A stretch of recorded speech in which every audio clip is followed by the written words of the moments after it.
O mundo para Davi não tinha sido um playground colorido, mas uma roça árida onde cada dia era uma batalha pela sobrevivência. Quando você é uma criança de 12 anos e sente o peso da terra sobre seus ombros, a infância se torna uma lembrança distante, uma promessa que nunca foi cumprida. Ele sabia disso, sentindo o sol queimar sua pele e o suor escorrer por seu rosto enquanto segurava a enxada com as mãos calejadas. Ele era o pilar de uma família que desmoronava silenciosamente, e seu fardo era pesado demais para a sua pouca idade. Mas antes que a história comece, eu preciso te fazer um pedido.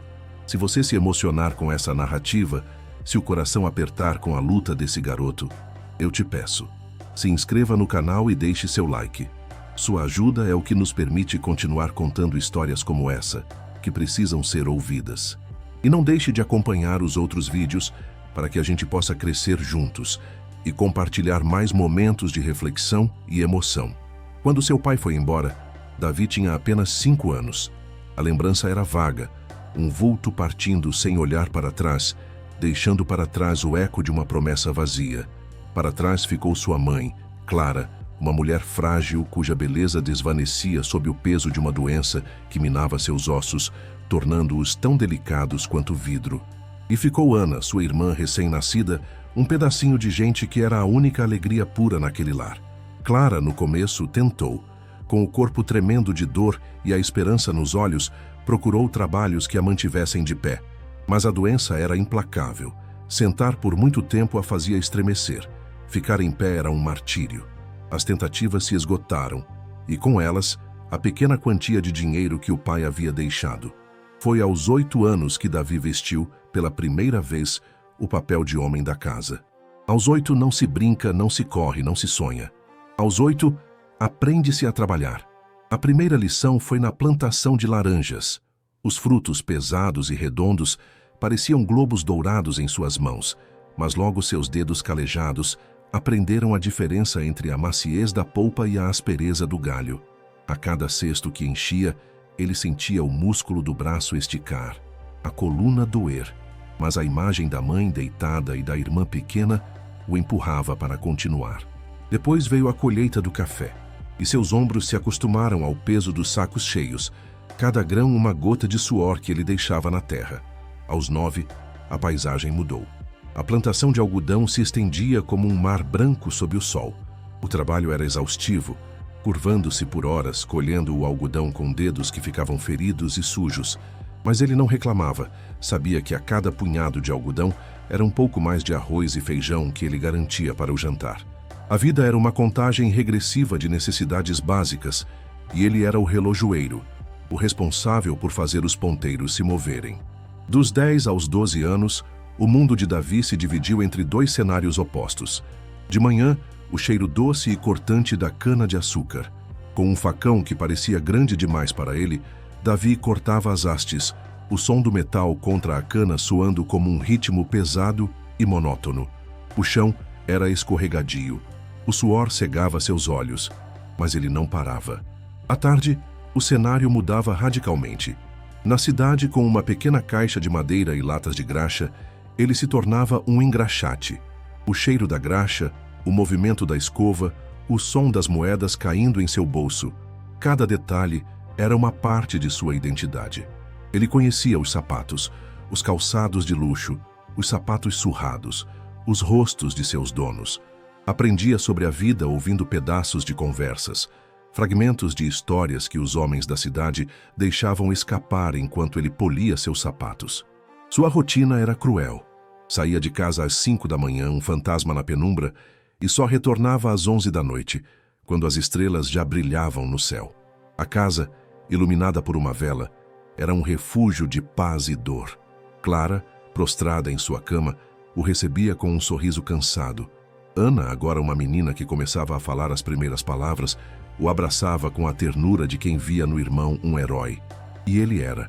Mas por baixo da casca de esforço e dedicação, seu corpo era apenas uma casca vazia.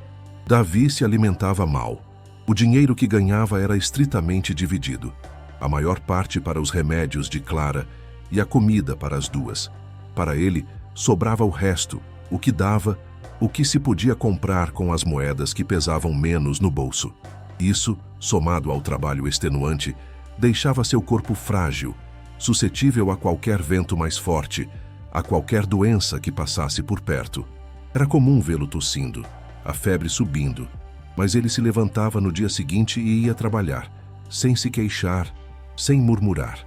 Sua força não vinha dos músculos, mas de uma vontade inabalável de proteger sua família. A vida na cidade, engraxando sapatos, havia-lhe rendido alguns amigos, conhecidos que o cumprimentavam, outros engraxates mais velhos que lhe davam conselhos, vendedores de pastel que, às vezes, lhe davam um pastel no final do dia.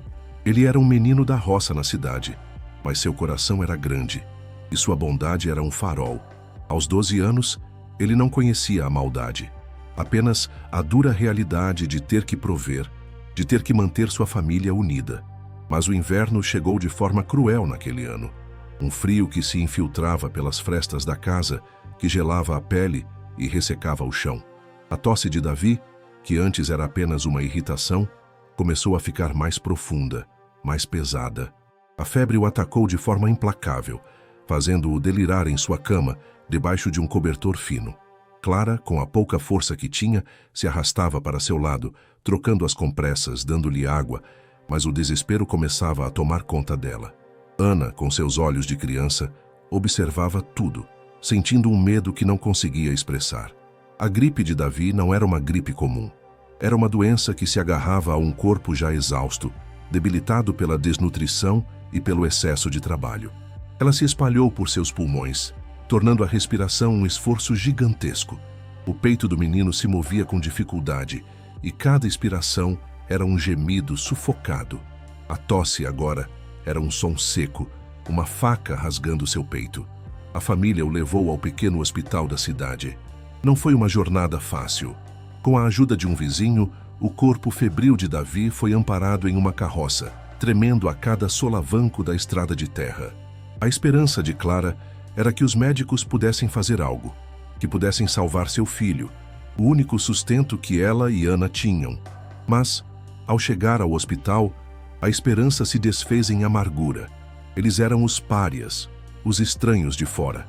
A roupa surrada de Davi, o cheiro de terra, a aparência de pobreza, tudo isso agiu como uma barreira invisível. Os olhares de desprezo dos atendentes e a indiferença dos médicos os atingiram com a frieza de uma lâmina. A espera foi longa e o atendimento foi superficial. O médico, um homem jovem e impaciente, mal tocou em Davi. Ele ouviu o peito do menino com o estetoscópio, disse que era uma gripe comum, deu uma receita com medicamentos que Clara não teria dinheiro para comprar e os mandou para casa. Aquele corpo franzino, aquela vida de sacrifício, não tinha valor para aqueles que deveriam cuidar. Se você está se sentindo o coração apertar com a história de Davi, se você se indigna com a indiferença que ele enfrentou, eu te peço para interagir conosco. A luta dele, embora distante no tempo e no espaço, é um retrato da realidade de muitas pessoas. Por favor, deixe seu like e se inscreva no canal. E nos comentários eu gostaria de saber de onde você está assistindo e o que você faria se estivesse no lugar de Davi ou de sua mãe, Clara, diante de tanta dor e desamparo. Sua participação é o que nos move a continuar trazendo essas histórias reais, que nos fazem refletir sobre a vida e a humanidade.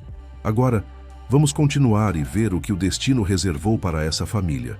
De volta para casa, a condição de Davi só piorou.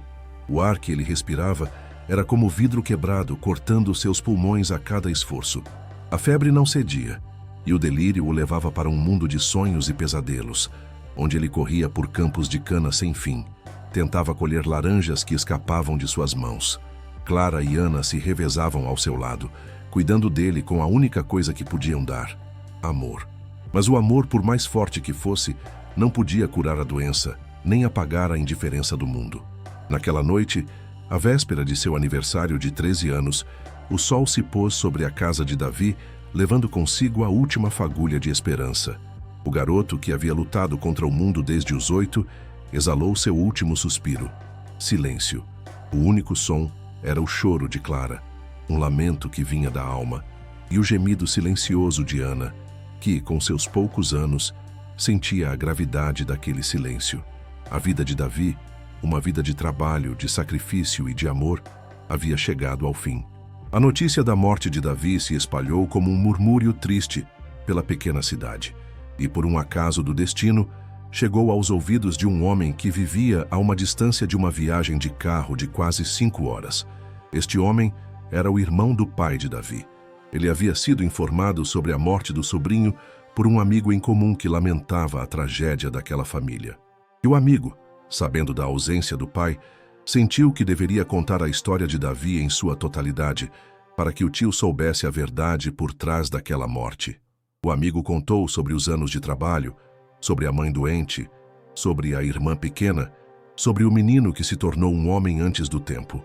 O coração do tio, um homem de 40 e poucos anos, se apertou com um peso que ele não sabia que carregava.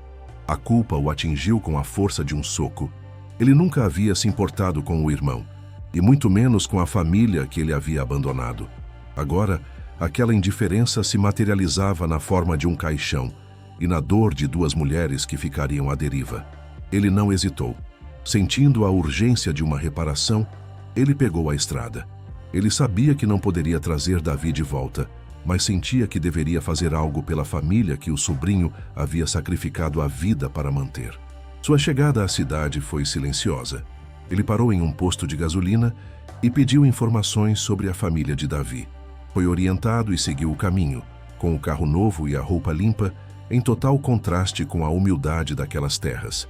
O dia do enterro de Davi era como se a natureza refletisse a dor do luto. O céu estava cinzento, uma névoa fina cobria o horizonte e o vento soprava um frio cortante. A pequena procissão seguia em direção ao cemitério.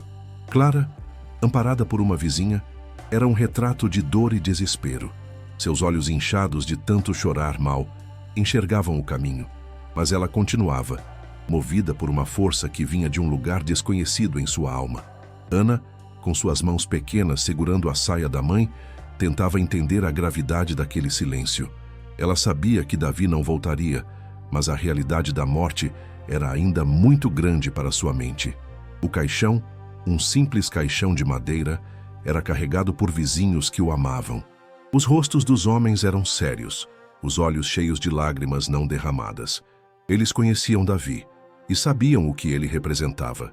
Sua morte era a morte de uma esperança, a morte de uma luta incansável. Ao chegarem ao cemitério, os vizinhos cavaram a sepultura.